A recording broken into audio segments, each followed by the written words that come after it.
Welcome to Pretty Lies and Alibis. Let's seek the truth and travel the long road to justice together.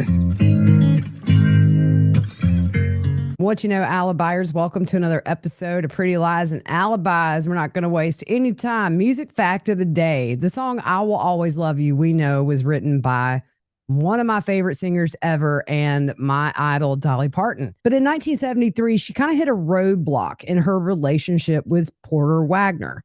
He was her mentor and her on-screen partner. She agreed to star in his TV program, The Porter Wagoner Show. She did so for 5 years, and it was a huge success, but she was kind of ready to go out on her own and pave her own way. They were kind of butting heads over that. It wasn't until she sang this song to him that he understood what she was trying to say all along, that she needed to do her own thing, and she did. And Lord have mercy. What an icon that woman is. I want to meet her so bad. Not even kidding. All right, so we're back into the Chandler Halderson case. I'm going off my old trial notes. They interviewed Deputy John Nelson, and he was working on July 7th when Chandler went to the police station to make that missing person report. He noticed somebody had been coming up to the door at the sheriff's office precinct, and he talked to Chandler, who said he was going to file a missing person report on his parents. He said they were missing, and he told them the address of where they all lived. They have a deputy that's actually from that area. His name is Josh Seeley, and he asked him to come talk to Chandler. So Josh Seeley started interviewing Chandler in the day room, and Chandler's affect was quiet and kind of lethargic. You have to imagine, beginning on July 1st, Chandler is stressing about these lies being exposed. He kills his parents. He dismembers them, starts to try and get rid of the remains that day.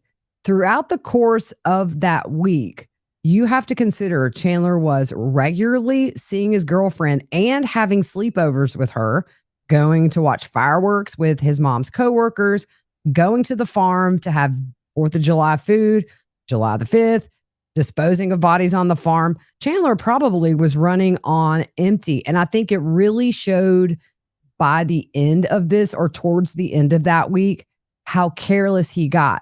Because when police first go to the house, they really don't see a lot that stands out to them, because he did a pretty thorough job on the surface of cleaning up the huge mess that had to have been made with everything he had done. So it's not surprising that he seemed lethargic. If you watch his interrogation interview, which I will link in this description, it's over an hour long, but you get to see how effortlessly he spews lies. And he just seems tired. And it's not like he's shocked when they arrest him. It's almost like maybe in that moment, he's just relieved that it's all over, because he had spent a week trying to hide everything. He had spent years trying to hide everything. And in that moment, it all was over. His parents were dead. The lies were exposed. And he was a suspect in the murder of his parents. Chandler told the story that his parents had went to White Lake to the cabin with this mystery couple. He didn't have a description of the vehicle they left in or anything like that. So after the interview, they decided to go back to the Halderson house, and Nelson accompanied him to the house. Exhibit 1, they show a photo of the residence. Once there, deputies Nelson and Seeley go inside. They want to kind of continue talking to Chandler. And Nelson asked to walk around and asked where his parents' bedroom was. So Chandler takes him upstairs. When walking around, there's nothing obvious that points to the fact that a huge crime, a double murder, dismemberment had occurred in this house. The furniture was set normally. He noticed that the furniture was covered in linens and blankets. And next, they started asking if anybody else lives there. And he does say that he has a brother, Mitchell, who doesn't live there. But of course, they want to talk to Mitchell to see if he's heard from his parents. So they contacted their detective division to get them involved at this point. The next witness was Joshua Seeley. He does patrol duty for the village of Windsor, and that's where the Haldersons actually lived. July 7th, he responded to the precinct, as we know, because of the missing person case. He walks into the day room and he asked him what was going on. And he said he hadn't had contact with his parents since they went to the cabin, and he was worried. He said they left with friends to work on a fire pit and a water pump at the cabin. He didn't mention anything about a car. and mentioned some names of who they may have gone with. So they drive to the residence to get an overall picture of the situation. They do the follow-up questions. We're kind of going back here, but they nail down why he thought his parents were missing. The neighborhood, very nice, normal neighborhood, well kept. Everybody kept their lawns mowed. There's a pond behind their house at some point. I believe they emptied that pond looking to see if there was any evidence in there. Chandler invited them inside and he asked if they wanted to go look around the house. And Chandler took them upstairs. One room was down to the studs and insulation, but they were doing some renovations on the house. But Chandler pointed out the couches had been pushed together. He said he was sleeping there because it's closer to the bathrooms. And that room was where the fireplace was. He said the room under construction was the only other bathroom in the house besides the one downstairs. Now, remember, Chandler is telling everybody he has this horrible neurological condition. So he holds up the neck brace to show the cop and said, this is another reason why I'm sleeping downstairs. When asked why he thought his parents were missing, he said it went straight to voicemail, and the deputy tried to call, went to voicemail. They start contacting Bart and Krista's friends with the number that Chandler had given them. From there, they were able to get more phone numbers from each friend to reach out to others to see if anybody kind of knew where they were. It's very standard stuff at this point. At this point, Deputy Seeley did not go into the basement, which is where the dismemberment happened, and clearly at some point was a very bloody mess. When asked what his parents packed for the trip, Chandler said they took several bottles of liquor. He says they normally take a bottle or two. His dad took $4,000 in cash, and that was unusual. He thought maybe they were going to a casino.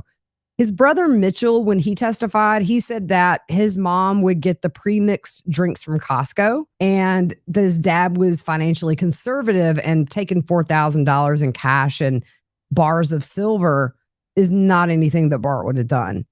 Chandler said they left at 6 a.m. on the 1st. He did not say that he saw them leave the house. Chandler never wore the neck brace, and his demeanor was matter of fact, and there was no sense of urgency, and at no point did he shed a tear. Deputy Haley Lefevre, she's with the Dane County Sheriff's Office. She became involved when her partner, Deputy Seeley, requested she come to the residence as soon as she came on duty to relieve him, which was around 1 p.m. She went inside the house, gets introduced to Chandler, and asked if his parents had any medical issues, because at this point they're thinking maybe they've had a car crash. Did somebody have a heart attack or something of that nature? Chandler said that his dad had psoriasis that would flare up, and his mom was recently diagnosed with skin cancer, but she was not worried about the diagnosis. In fact, she had a doctor's appointment scheduled, and when she didn't show up for that, a lot of her friends were like, something's really wrong, because she was really anxious for this appointment. She had the skin cancer for 15 years, but only knew the diagnosis, according to Chandler, the week before. He said she also had a mini stroke that caused speech change and headaches since that. He told her he helped his parents pack on July 1st, which he said they left at 6 a.m., but they packed their own clothing. He said he helped his mom pack her medications, food, phone chargers, and tools for these repairs on the cabin: a wrench, a hatchet, a bow saw, and 2 10-gallon containers for gasoline. We know some of those saws and things were found in that oil or gas drum on the farm. He said that they took a large sum of money from the safe and more alcohol than usual. He said he assumed his mom was stressed and that's why she was drinking. He said he didn't know the couple that picked them up and asked his parents on the 1st who they were. And he said that Bart and Krista were not direct with him and never told him who these people were. He told this deputy that he woke up between 4 and 6:15 and they were not there. So he assumes they left. She thought it was odd, given these details about packing, what they took, and nothing about who they went with, which she thought was really unusual. They asked what his parents typically wore so that they could be on the lookout if they find anybody or whatever. And they also can pass that information along to different agencies. His mom wears long sleeves and baseball hats, Brooks brand shoes, and his dad would wear cargo shorts and cheesy dad joke shirts. Walking around the home, she noticed the blankets. There was a lot of mail on the table, but nothing that was super odd. On the table were insurance cards because Chandler was supposed to have an appointment. There was also a note from his mom. The note said, "Hope your day goes really well." There was a number on there The name was Pam, and it said, just in case, she has a heart, you, like, love you. What it is, of course, after Mitchell got sick with type 1 diabetes and got all the attention, Bart hears a thud. Chandler's laying either on the steps or at the bottom of the steps, and he's like, oh, my neck hurts. So he goes to the ER. Essentially, the doctor testifies and says, nothing we could find. There was nothing at all. Everything was benign, all the CT scans, all that stuff. He essentially gave Chandler a neck brace and said, here, just in case you need it. So Chandler was wearing it around and was going to need a colostomy bag from this fall down the stairs. But Pam is somebody that lived nearby, a neighbor, and she was just leaving the number because Krista thought that Chandler had hurt himself and left that number in case he needed anything. Chandler told the deputy that he was having headaches and tingling in his legs. He said he had an appointment on July 5th and his mom had an appointment on the 7th. He showed her a text on his phone he says was from his mom around 11 a.m. on the 4th, the one he sent himself. He filled out a missing person certification for both parents. Detective Brian Shunk was one of the lead detectives in the case that took the stand. He also talked to Chandler at the home. Chandler regurgitated the whole story. He said there was a bin in the garage they always took to the cabin, and it wasn't there. He also said they took tools and 2 cans of gas for the chainsaw. He shows that fake text from the 4th that was from himself, from his mom's phone. And they show the text, and at 4:47 p.m., Chandler texts, hoping this goes through. I bet there's a lot of people up there making it hard to message. We see what she wrote about going to the parade. Chandler texts on July 7th, hey, I'm worried, at the police station. Can you text or call? They show pictures inside and outside of the home. Furniture was covered with blankets. They show everybody's bedroom. But the second time Detective Shunk went into the parents' bedroom, he noticed it was a little more messed up than the first time he had been in there. Chandler said he was looking for things in the room that might help the police. They show a picture of the fireplace with the pane of glass missing. And on the table pointing towards the fireplace was a box fan. They show photos of the basement, which was really super organized. And the investigator said he was impressed. They show another view of the other side of the basement. It was not as organized. They show a picture of this chest freezer, one of those really deep freezers. The investigator said the freezer in the picture had been moved from when he was there first on the 7th. When Chandler took them down there on the 7th, he kept the lights very dim. The investigator doesn't remember seeing the freezer anywhere in the house on the 7th. Beside the freezer, there is a cutout in the wall, and they show a picture of Bart and Krista's cars that are both in the garage. The investigator said Chandler seemed hesitant to show them the garage. Chandler's excuse was that his 2 dogs were in there and they were very skittish and would jump up on the officers. So he brought the dogs inside eventually and let the police inside the garage. He showed them where a bin was missing from a storage shelf that would have been labeled a cabin, and they took it when they would go. When Mitchell's brother took the stand, he just said that his mom was in constant contact. It was a normal thing. They would text regularly, and they would not have gone to the cabin without letting him know they were going. Another thing that was brought up during Mitchell's testimony is the life insurance policies where Mitchell and Chandler were the beneficiaries of for Bart and Krista were a total of around $1 million, not including the properties that he and Chandler were both listed as beneficiaries for as well. That could have been some motive there. I really do think at the end of the day, it was just because he snapped. The lies were over. He was going to be exposed and he just couldn't take it. He could not own up to the lies that he created over the course. Can you imagine how exhausting it must be for years to create these fake emails, to try to disguise your voice so badly that your dad's like, it sounds like Chandler. And then you think about the parents. I'm sure Bart maybe deep down knew something was up like this, but you don't think your kids would go to that length, especially for years, in creating this alternate reality that really only existed in Chandler's head. Justin Groans was a detective with the sheriff's office near the cabin. He met Mitchell and his girlfriend there. Remember in the last episode, I talked about Mitchell driving over 3 hours with his fiance at the time up at the cabin, and there's body cam footage of that. You just see the grass is overgrown. You see Mitchell kind of pacing around, looking nervous. The police get a call as soon as Mitchell and them get out of the car saying the investigators had been called back and would not meet them there. So they had investigators coming from the Madison area up to where this cabin was. The reason that they were not coming, this is the point they find Bart's torso. So that was happening as Mitchell and his fiance are meeting investigators up at the cabin. They walked around the property. The cabin just, you could tell nobody had been there. The officer actually got Mitchell's permission to use a crowbar to go inside. It was empty, obviously, and there were no signs that a struggle or anything bad had happened there. Curtis Van Pelt was Krista's boss for 2 years. He testified that she was a kind and warm customer service representative. July 1st, Krista worked from 7:41 a.m. to 4:58 p.m. They show all of her time off request, and she did not request to be off on July 2nd. She didn't show up, which was really unusual. She would always text and let him know if she was going to be late or if she was going to miss work. They had a quick trip employee who came in and verified some surveillance video of Krista at the convenience store on her lunch break. She would come in there to get food. If you don't have a QT, sometimes they have a little cafe. You can get sandwiches and pretzels and sweets and stuff. It's actually not bad. I love it. I have a QT about 5 minutes from me. But we see her from 117 to 118 on camera inside that QT. Let's take a moment to hear from our sponsor of the week, Kosas. Summer is here, and when you find yourself wearing less makeup to let your skin breathe easy, but you still want a little coverage, Kosas has you covered, literally.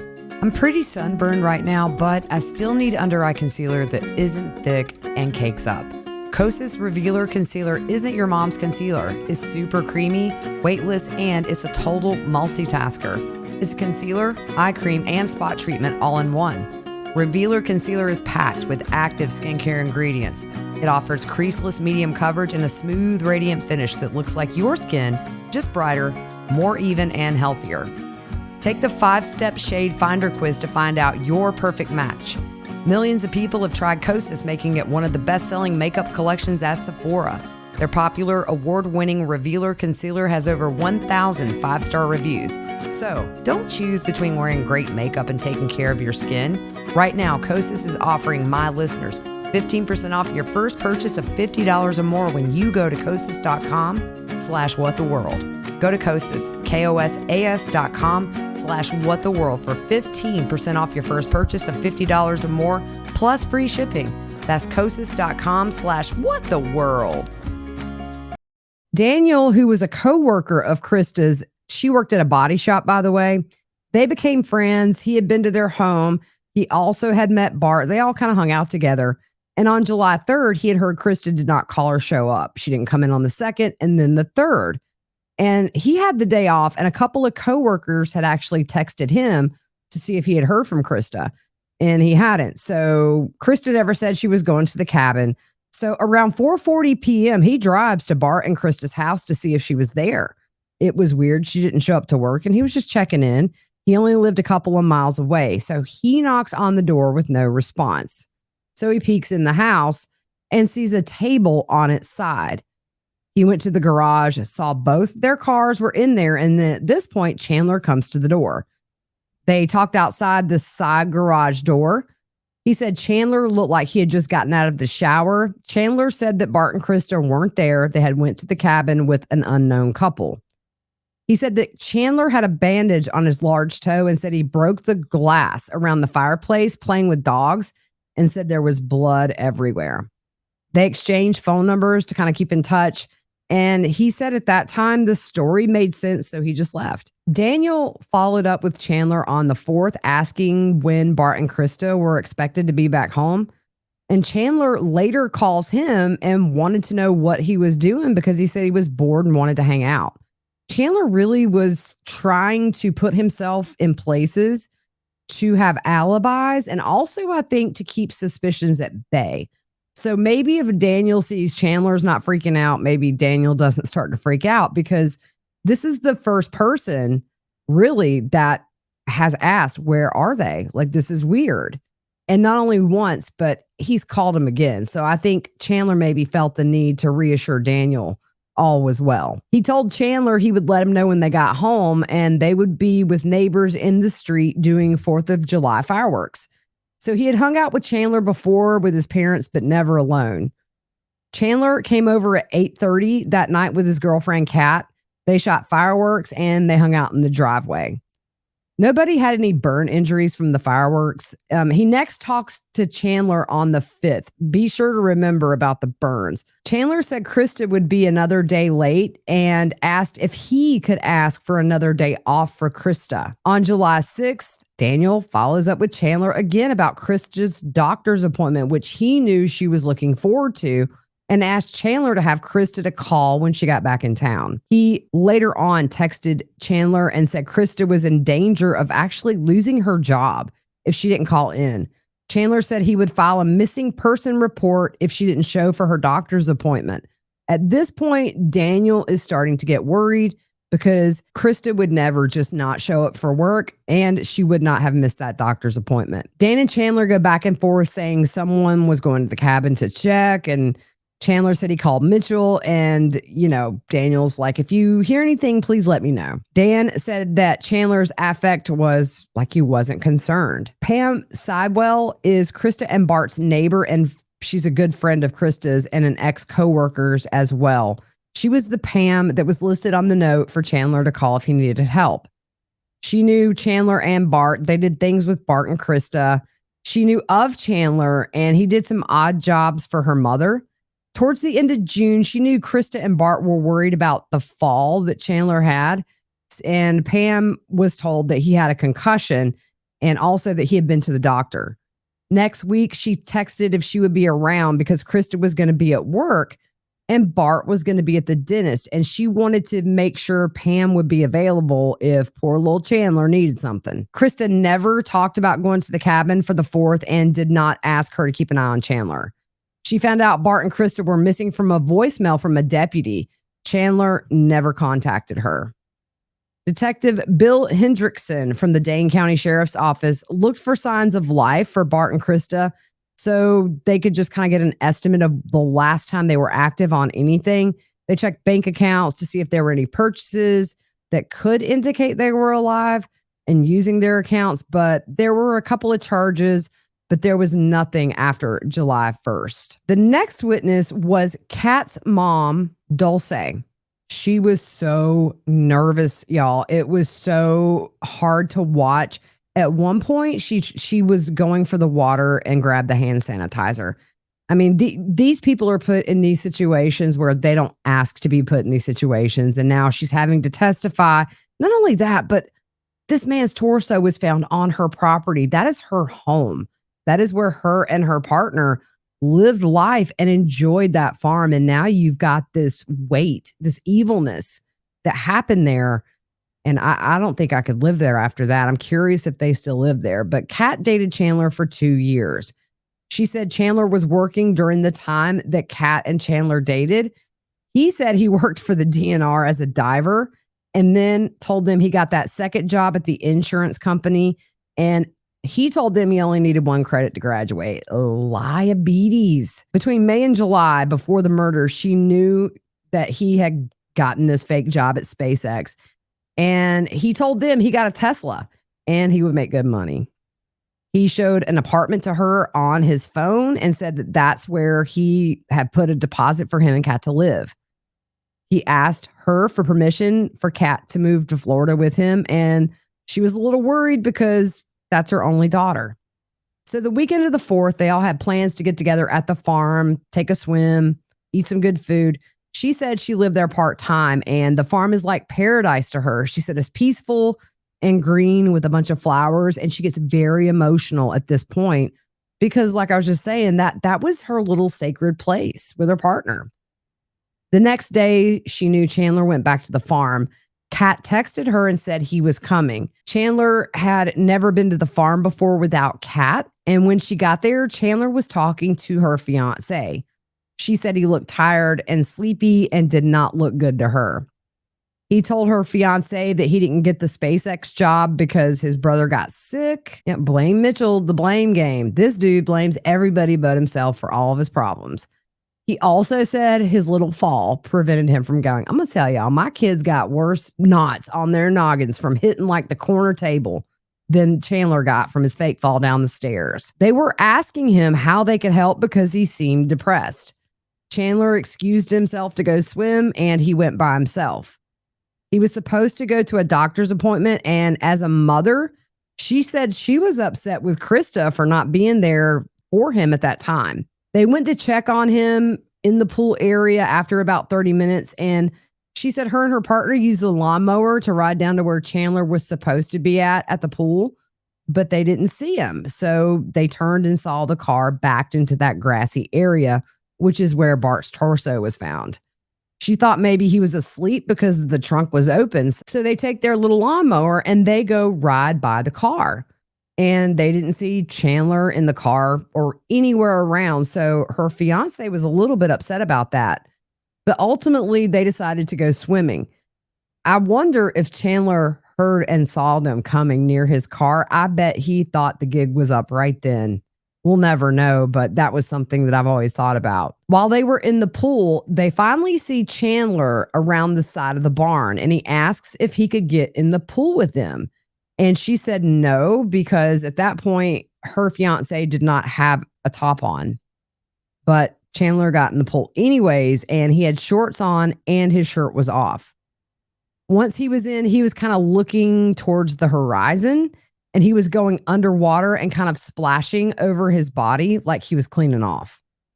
She thought he just went for a walk. His plan for later that night was to go over to Kat's because Kat was getting his favorite dinner, which, according to the witness, was McDonald's.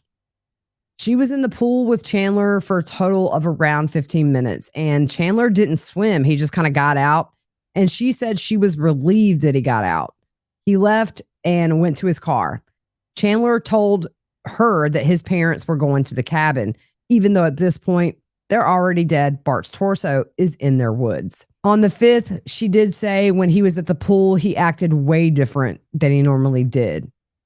The next day after the pool incident, the family went to Buffalo Wild Wings, which is a regular thing they do all together. That night, he was worried because he hadn't heard from his parents. He was acting tired and sad, and she had never met Bart and Krista. The next witness is Crescent. That is the fiance of Kat's mom. In June of 2021, she really didn't spend a lot of time with Chandler. They had get-togethers, but before the weekend of the 4th, he had been out to the farm maybe 10 to 12 times, but never alone. She knew all about the fake jobs, the school, all that hogwash. His demeanor was off, kind of weird. She asked him how he felt, and he said he was doing the best he could. He had no trouble physically while he was there, and he didn't wear a neck brace. She had a one-on-one conversation after he ate, and he came up to her asking for her phone number so that he could come use the pool. So she gave not only her cell phone, but the landline number. She had never met Bart or Krista either.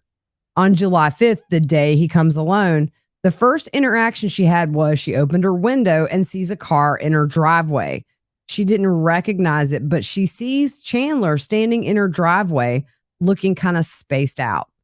She asked if he was okay, and she asked if he was there to use the pool, so he said yes. She wasn't expecting him, and this was around noon. He told her he was at a doctor's appointment earlier, and he had got damage on the back of his head, and he may need surgery, and he got lost. He was having trouble with numbers, and he wasn't thinking well. They talked about his job in Florida. He said he wasn't going to get it because of his injury. She said he could go back to the insurance company, and he says no. She said, maybe you could talk to your parents. And he said, no, they're still up north. And he said, they'll just be mad. That was just odd to her that they would be upset that these things were happening because he was hurt. Kat's mom showed up and started talking to Chandler, and he re-explained what was going on. Next, he got in his car to drive down to where the pool was. So her and Kat's mom got on the riding lawnmower to tell Chandler they were going to swim, but he wasn't there. They had a heated cover for the pool that was still on, so they knew he hadn't been in. At this point, they can't see Chandler at all. She saw through the open barn doors that his car was parked on the other side of the barn, and it was a Subaru that had the hatch open. The Subaru, by the way, is Bart's car. She wondered what he was doing, so they go over to the car, drive around back. He's not in there, and they're both just really confused. And they're upset not knowing what he was doing. So they just ultimately decide to go get in the pool. They see Chandler come out of the wooded area and he walked towards them. He was wearing baggy shorts, no shirt. However, he had a shirt on when he arrived there. She told him, "I don't have a shirt on." And he said, "Is it okay if I get in? I'm hot and sticky." So she asked Kat's mom if he could get in, and we know Kat's mom was like, no. She was hesitant, but he got in. They got on opposite sides of the pool, obviously. She said he would dip down and would kind of wash himself, and said the walk was scratchy and he was itchy, which is why he was doing that. He seemed different from when they talked to him at first, when he first arrived that day. He was more lucid and present. Kat's mom was asking him questions because she was worried maybe there's a chance he's doing drugs in the woods or something. And of course, he's about to, in her mind, move to Florida with her daughter. He also had been acting a little weird before. So Crescent said, if he was doing drugs, that was a deal breaker.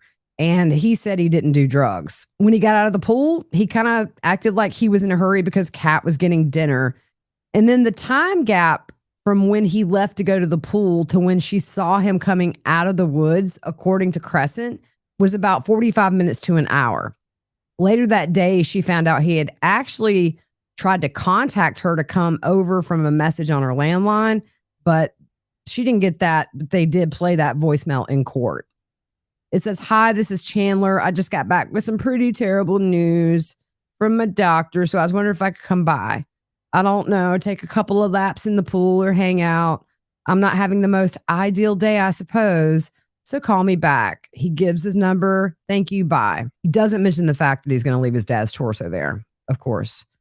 July 7th, she heard he was trying to come out again, and her phone was messed up, and it was stressing her out. She did not want to put up with anybody that day. Investigators and Crest found various items on her property, one being a Rubbermaid container that was found in the woods. She didn't put it there. We know in that big oil drum, gas drum, whatever it is, they found the tools in there. She said she never put tools in there. They show her a photo of the trash can with the Target bag in there with the bloody rags. And also when Crest was cleaning out the barn in October of 2021. So remember, Chandler is arrested in July of 2021. October of 2021, Crest is cleaning out the barn, and behind some stacked boards against a wall, she found the rifle. So she got a very sick feeling, called investigators. They came out and took possession of that rifle. In July, when Chandler was there, the barn was not locked. So how did investigators come to search the farm to find Bart's torso? Brett Barberstock, who is a detective with the Dane County Sheriff's Office, testified and said shortly before noon on July 8th, another detective came to him and said that Kat's mom called and said some things had kind of got her attention and they needed to talk to her in person. When they went to go talk to Kat's mom, she had a fear and panic in her eyes. And based on the interviews, they went to the farm to search it. The detective said red flags popped up in talking to Kat's mom and Crest, so he asked for help to search the farm. He called him back up. When he got there, nobody was at the farm, so he went into the grassy area looking for Crest and Kat's mom. He noticed there were vultures circling in the woods, and Crest saw them and told him about those in that interview, which is kind of what prompted them to go to the farm. When anything living dies, turkey vultures can smell a dead body and they'll circle the area to find it. Crest came out the door at the house later and he asked her to show where. "Did you see those turkey vultures circling?" So she shows. When he got to where Chandler was, they noticed it looked like a car had driven through the tall grass. They began following those tracks to the tree line. They show photos of the property, then the tire tracks in the tall grass, and they follow the tire marks. Where the tire marks stop, there are areas of depressed grass in all directions headed towards the woods. They go into the woods, and you see pictures of thick vegetation, some of which was trampled down. Just past a big log, they saw a pile of sticks that looked unnatural. He couldn't tell what was under the log right away, so he got closer and still couldn't tell what it was. And it took him a second to process it, but then it registered. This is a human torso. In the picture, just to explain, it is a torso with cut off pants, a belt, and a black rope attached to that torso. The shoulders were cut off very much at the top, and the head was gone completely down to just about where you have that notch right there in your chest. In the picture, they show a photo of a black plastic garbage can on its side. There was a tarp inside. What was really eerie about that picture is just seeing the belt intact, the way that Bart put it on and fastened it earlier before he was murdered. Under the torso, they found a black t-shirt that was covered with maggots. At trial, when they were showing these photos on the screen, Chandler was completely emotionless. It did not bother him one bit. So that's it for this episode. We're going to keep going. Part 3 will be out tomorrow. Take care. Hope you have a good one.